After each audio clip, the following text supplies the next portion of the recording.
ஆண்டவராகிய இயேசு கிறிஸ்துவின் நாமத்தில் காலை வாழ்த்துக்கள். இன்றைய மன்னா, நான் என் நாமத்தை பிரஸ்தாவப்படுத்தும் எந்த ஸ்தானத்திலும் உன்னிடத்தில் வந்து உன்னை ஆசீர்வதிப்பேன். யாத்திராகமம் 20ஆம் அதிகாரம் வசனம் 24 பின்பகுதி. பாருங்கள், கர்த்தர் மோசையை கொண்டு இந்த வார்த்தைகள்லாம் சொல்கிறார். கர்த்தர் மோசைக்கிட்ட இந்த வார்த்தையை சொல்கிறாரு. மோசை ஜனங்கக்கிட்ட இந்த வார்த்தைகள்லாம் சொல்கிறத நம்ம பார்க்குறோம்.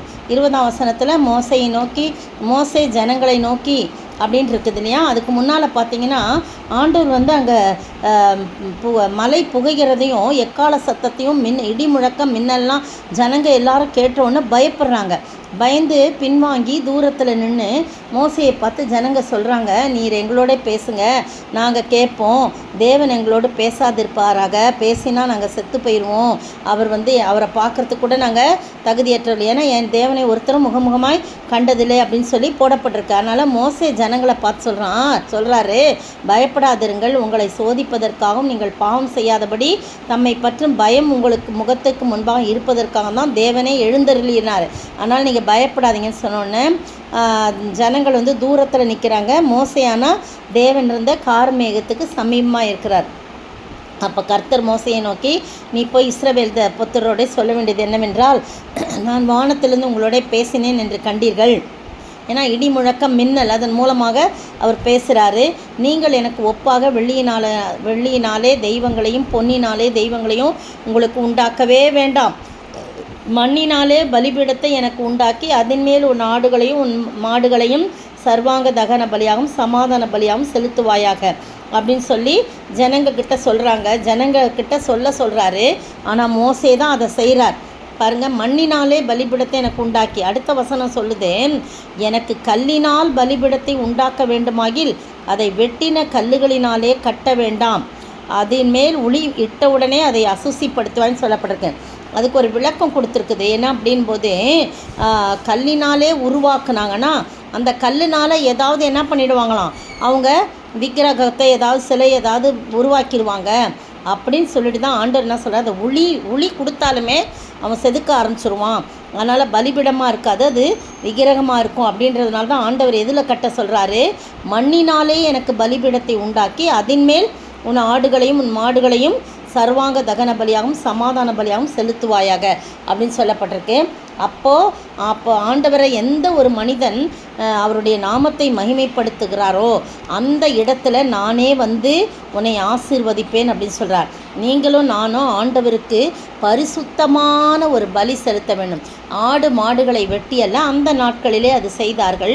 நாம் மண் என்பதை நினைவு கூர்ந்த ஆண்டவருடைய சமூகத்தில் மண்ணினாலே பலிபீடம்னா நாம் தான் அந்த மண், பலிபீடமாய் நம்மை ஒப்பு கொடுக்க வேண்டும் ஆண்டவருடைய சமூகத்தில்.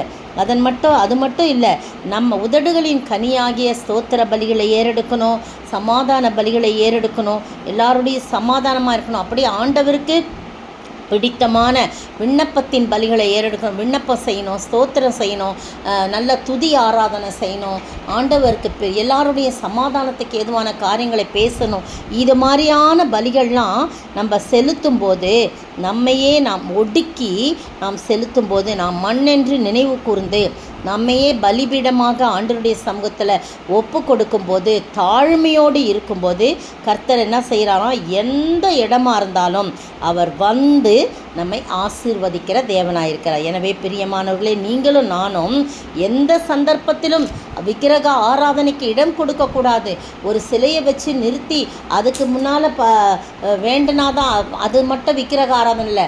கர்த்தருக்கு முதலிடம் கொடுக்காமல் நாம் செய்கின்ற எந்த ஒரு காரியம், நாம் விரும்புகின்ற எந்த ஒரு காரியம் விக்கிரகமாய் அது எண்ணப்படும். எனவே நாம் அப்படிப்பட்டவர்களாய் காணப்படாதபடி நம்மை நாமே தாழ்த்தி முழுமையாய் ஒப்பு கொடுத்து, நான் ஒன்றுமில்லை என்று சொல்லி, நான் மண்ணென்று நினைவு கூர்ந்து நாம் கர்த்தருக்கு உகந்த பலிகளை நாம் செலுத்தும் போது, உதடுகளின் காளையாகி அந்த ஸ்தோத்திர பலிகளை நாம் அதிகமாய் செலுத்தும் போது கர்த்தருடைய நாமம் மகிமைப்படும். அதை சுகந்த வாசனையாக அவர் என்ன பண்ணுவார், முகர்ந்து கொள்வார்.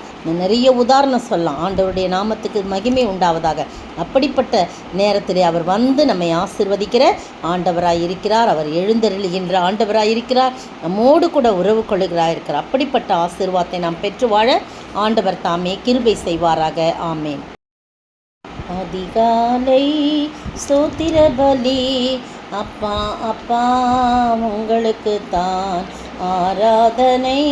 ஸ்தோத்திர பலி அப்பா அப்பா உங்களுக்கு தான். அப்பா அப்பா உங்களுக்கு தான். அப்பா அப்பா உங்களுக்கு தான். காலை மாலை ஸ்தோத்திர பலி அப்பா அப்பா உங்களுக்கு தான். ஸ்தோத்திர ஆண்டவரே, துதிக்கிற ராஜா. அதிகாலை ஸ்தோத்திர பலி உங்களுக்கு தான். காலை மாலை ஸ்தோத்திர பலி உங்களுக்கு தான். அந்தி பலியிலையும் ஸ்தோத்திர பலி உங்களுக்கு தான் ஆண்டவரே. 3 வேளையும் 4 வேளையும் உமக்காய் ஸ்தோத்திர பலிகளை ஏறெடுக்கும் போது அதை சுகந்த வாசனையாக முகந்து கொள்வீங்க ஆண்டவரே. அதை நீர் விரும்புகிறவராய் இருக்கிறீர் ஆண்டவரே. நாங்கள் மகிமைப்படுத்துகிற எந்த ஸ்தானத்திலும் எங்களை ஆசீர்வதிப்பேன்னு சொன்னீங்களே அப்பா. மோசையை கொண்டு நீங்கள் சொன்னீங்க, மோசையை ஆசீர்வதிப்பேன்னு சொன்னீங்க ஆண்டவரே. அதுபோல் எங்கள் ஒவ்வொருவரையும் நீர் எங்களுடைய பலிகளை நீ சுகந்த வாசனையாக முகந்து கொள்ளும்பாய் எங்களை தாழ்மையுடன் ஒப்பு கொடுக்கிறோம். இயேசுவின் நாமத்தில் ஜெபிக்கிறேன் பிதாவே, ஆமென். நேற்றைய பதில்: மகன் எழுந்து வந்தபோது தகப்பன் அவனை கண்டு மனதுருகி ஓடி அவன் கழுத்தை கட்டிக்கொண்டு அவனை முத்தம் செய்தான். லூக்கா 15:20. மகன் வந்தவுடன் தகப்பன் அவனை கண்டு மனதுருகி ஓடி அவன் கழுத்தை கட்டிக்கொண்டு அவனை முத்தம் செய்தான். லூக்கா 15:20. இன்றைய கேள்வி: எது உங்களாலே கூடாது என்று இயேசு சொன்னார்? எது உங்களாலே கூடாது என்று இயேசு சொன்னார்?